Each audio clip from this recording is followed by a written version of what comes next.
കേരളത്തിന്റെ മനസാക്ഷിയെ ആകെ ഉലച്ച കാട്ടാക്കട പൂവച്ചൽ ആദിശേഖർ വധക്കേസിലെ പ്രതി പ്രിയരഞ്ജന് ജാമ്യം ലഭിച്ചത് പൊതുസമൂഹത്തെ വലിയ ഞെട്ടലിലാഴ്ത്തുന്നു.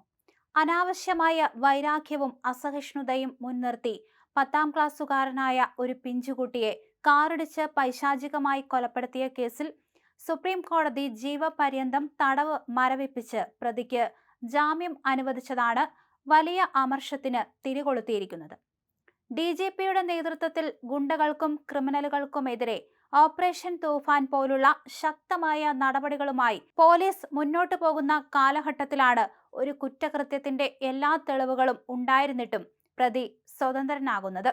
പ്രതി പ്രിയരഞ്ജൻ പ്രദേശത്തെ പ്രമുഖ കോൺഗ്രസ് നേതാവിന്റെ അടുത്ത ബന്ധുവാണെന്ന വിവരങ്ങൾ പുറത്തുവരുന്ന സാഹചര്യത്തിൽ ഈ രാഷ്ട്രീയ പശ്ചാത്തലം കേസിന്റെ ഗതിയെ ബാധിച്ചിട്ടുണ്ടോ എന്ന് ഗൗരവമായി തന്നെ പരിശോധിക്കേണ്ടതുണ്ട്. സുപ്രീം കോടതിയിൽ പ്രതിക്ക് അനുകൂലമായി സാഹചര്യം ഒരുങ്ങിയതിൽ രാഷ്ട്രീയ സ്വാധീനത്തിന്റെയോ പ്രോസിക്യൂഷന്റെയോ പരാജയത്തിന്റെയോ ആനുകൂല്യം ലഭിച്ചിട്ടുണ്ടോ എന്ന് ഉന്നതതല അന്വേഷണം വേണമെന്ന നിരീക്ഷണവും ശക്തമാവുകയാണ്. പൂവച്ചൽ സ്വദേശികളായ അരുൺകുമാറിന്റെയും ദീപയുടെയും മകനായ 15-കാരൻ ആദിശേഖർ 2023 ഓഗസ്റ്റ് 30-നാണ് കൊല്ലപ്പെട്ടത്. പുളിങ്കോട് ക്ഷേത്ര മതിലിൽ മൂത്രമൊഴിച്ചത് ചോദ്യം ചെയ്തതിലുള്ള ആക്രോശമാണ് പ്രതിയെ ഈ കൊടും കൃത്യത്തിലേക്ക് പ്രേരിപ്പിച്ചത്. ഫുട്ബോൾ കളി കഴിഞ്ഞ് വീടിന് സമീപത്തെ റോഡിൽ സൈക്കിളിൽ കയറാൻ തുനിഞ്ഞ കുട്ടിയുടെ മേലേക്ക് പ്രിയരഞ്ജൻ അമിത വേഗതയിൽ കാർ ഇടിച്ചു കയറ്റുകയായിരുന്നു. നിസ്സാരമായ ഒരു ചോദ്യം ചെയ്യലിന്റെ പേരിൽ ഒരു പിഞ്ചുകുട്ടിയുടെ ജീവനെടുത്ത ഈ പൈശാചിക സംഭവം ഒരു തരത്തിലും ന്യായീകരിക്കാൻ കഴിയാത്തതാണ്. കേസിൽ പ്രോസിക്യൂഷന് അനുകൂലമായി അതിശക്തമായ തെളിവുകളാണ് ഉണ്ടായിരുന്നത്. കുട്ടി സൈക്കിളിൽ കയറുമ്പോൾ കാർ അമിത വേഗതയിൽ മനഃപൂർവ്വം ഓടിച്ചു കയറ്റുന്ന നിർണായക CCTV ദൃശ്യങ്ങൾ കൃത്യമായി ലഭിച്ചിരുന്നു. സംഭവ സമയത്ത് ഒപ്പമുണ്ടായിരുന്ന കൂട്ടുകാരായ നീരജ്, അച്ചു, അഭിജയ് എന്നിവർ വിചാരണ കോടതിയിൽ പ്രതിയെ തിരിച്ചറിഞ്ഞു.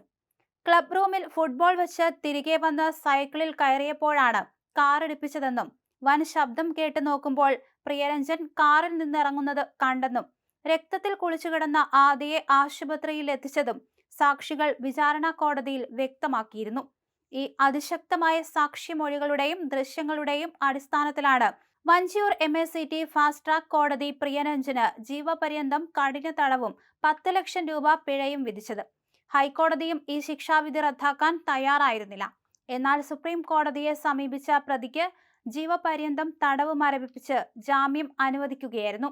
കൃത്യമായ ദൃക്സാക്ഷികളും ശാസ്ത്രീയ തെളിവുകളുമുള്ള കേസിൽ പ്രതിക്ക് ജാമ്യം ലഭിക്കുന്നത് നിയമ സംവിധാനത്തിലുള്ള ജനങ്ങളുടെ വിശ്വാസത്തെ തകർക്കുന്നതാണ്.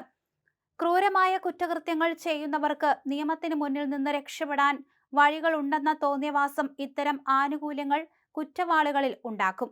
ഇത് സമൂഹത്തിന് നൽകുന്നത് തികച്ചും തെറ്റായ സന്ദേശമാണ്.